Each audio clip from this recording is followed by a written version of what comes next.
Can you imagine being lost in an arid region, your throat parched, almost dying of dehydration, when out of nowhere you come across a tribe, Himba?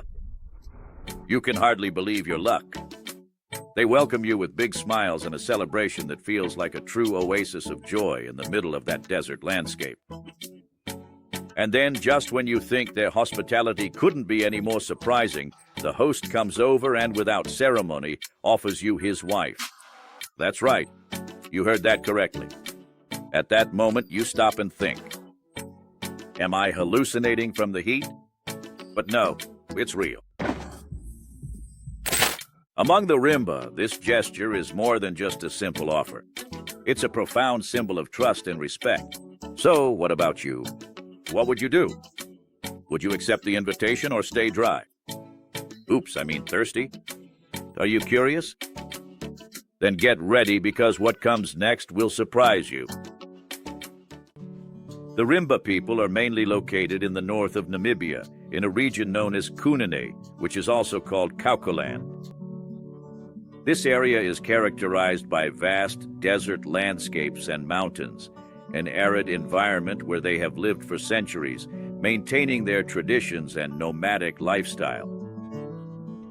Besides Namibia, there are also small Himba communities in southern Angola, which are close to the border with Namibia. These territories are remote and isolated, which has helped the Himba people preserve their culture and traditional ways of life. Living in Namibia is like opening your eyes to a world where the clock runs more slowly, where every second stretches out and lazily settles into every corner of the day. At the very first golden ray of sunlight, the quiet village begins to wake up almost as if it were slowly stretching, shaking off the heavy dust of sleep. The morning fire, which burned as glowing embers through the long night, is rekindled with a beautiful simplicity that only those who live in perfect harmony with nature can truly understand. The women are the first to get up. With precise and careful movements, they begin their daily tasks. Milking the cows, preparing the milk, cooking the porridge. Each gesture is like a dance, a choreography rehearsed over generations. There is no rush, but there is no rest either. The work is continuous, constant, a chain that unites everyone in a common purpose. And then there are the children, always running, always laughing, like little comets streaking across the village sky. They play, imitate the adults, and learn by observing. And in the midst of all this bustling activity, the village chief watches like a silent, steadfast sentinel, caring for his people with a deeply watchful yet incredibly tender gaze.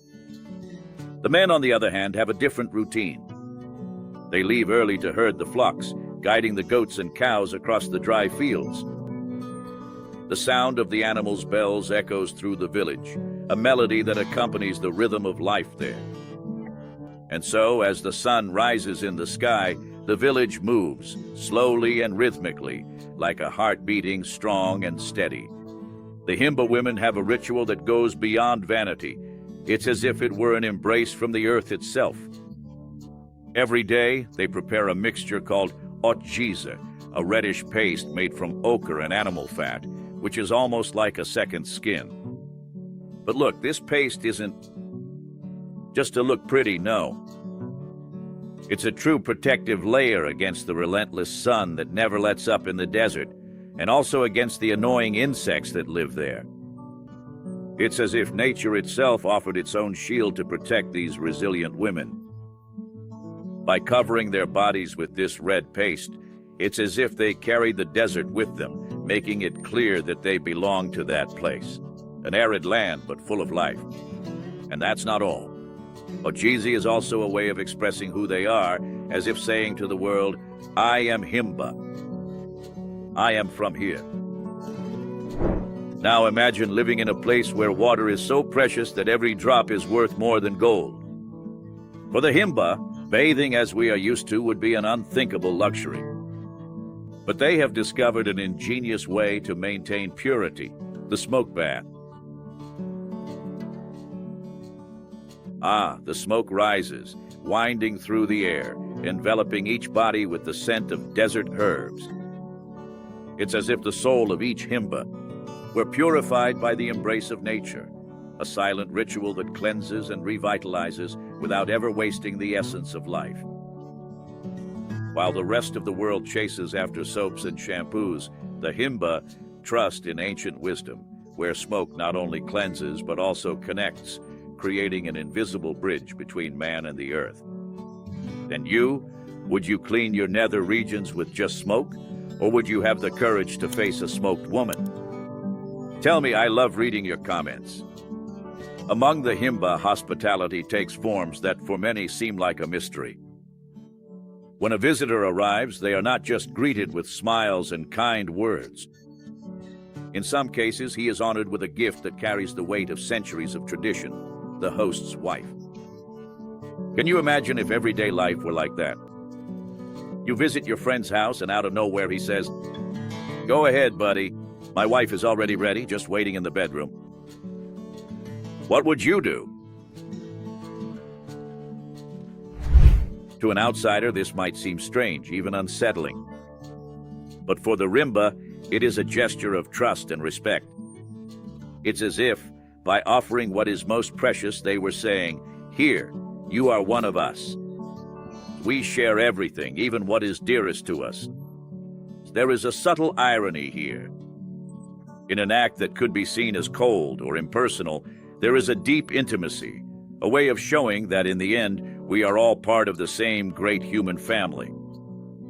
Now you can stop thinking, "Nonsense, you naughty one." And since you've made it this far, help the channel by sharing this video with that friend of yours who would love to visit this village, if you know what I mean. The Rimba houses are much more than simple shelters. Made from a mixture of clay and dung, yes, that's right, made from animal poop. These structures seem to sprout from the ground itself as if they were natural extensions of the surrounding environment. The thatched or grass roof, in turn, is like a crown that protects its inhabitants from the whims of the weather. Every single house is a symbol of the Rimba's resilience and remarkable ingenuity in transforming what nature provides into a sanctuary that offers safety and comfort. There, inside these simple dwellings, the life of the tribe unfolds. Stories are told, children grow up, and traditions are passed down from generation to generation in an endless cycle of life and wisdom. At the heart of the Rimba spirituality, the sacred fire, or okuruvo, shines like an eternal flame. But it is not just any bonfire that warms the cold desert nights. Ah, no. This fire is like a direct line to the ancestors, a living connection with those who have already passed on. The okuruvo stays lit all the time, without rest, because it represents much more than just warmth. It symbolizes the constant presence of the ancient spirits, those who shape the path the tribe follows to this day. Each Rimba family has its own sacred fire, and it is around it that the most important things happen. When a child is born, it is near the okuruvo that they receive their name, as if they are being officially introduced to the ancestors.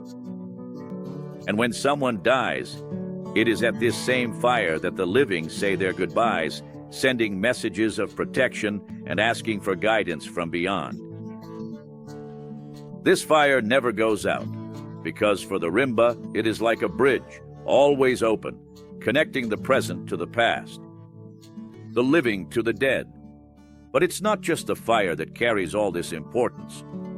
The Rimba have other rituals that are crucial for maintaining harmony with the spiritual world.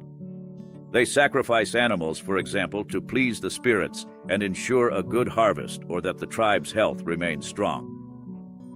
They believe that the ancestors have a direct line to Mukuru, the supreme deity. Mukuru. It's like that mighty and distant divine being who is not always so easy to reach.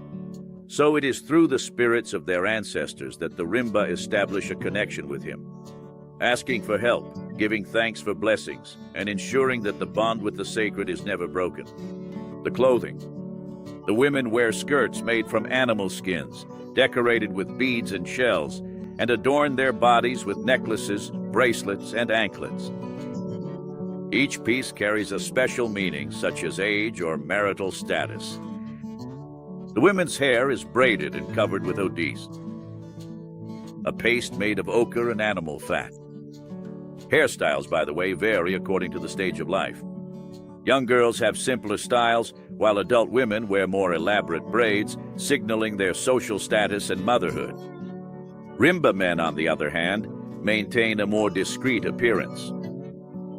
Boys usually have their heads shaved or wear simple hairstyles, while adult men wear specific braids that indicate whether they are ready to marry or are already married. Education among the Himba is like a river that flows naturally, without barriers, shaping itself to the rhythm of life. No classrooms, blackboards, or notebooks. There, learning happens in practice in the heat of daily life, where children absorb knowledge like a sponge, simply by observing and participating.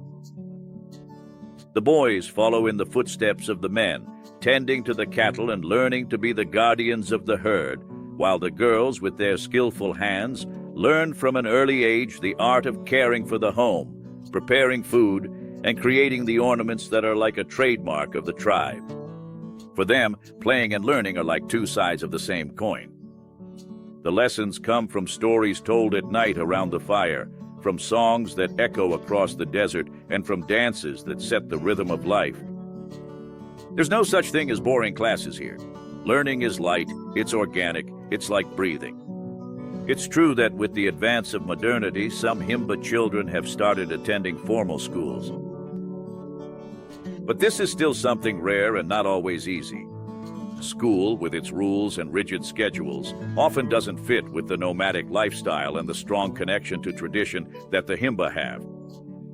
That's why most families prefer to keep their children close, teaching them what truly matters, the knowledge that ensures survival and the continuity of everything sacred to the Himba people. For the Himba, life is lived collectively, where the I dissolves into the we. The community is the thread that intertwines each person, weaving a support network that sustains the tribe in all circumstances. If a Himba needs something, they know they can count on others. If a visitor arrives, they are welcomed as if they have always been part of the group. Solidarity is the glue that holds everything together, an invisible but powerful force that guides every decision and action.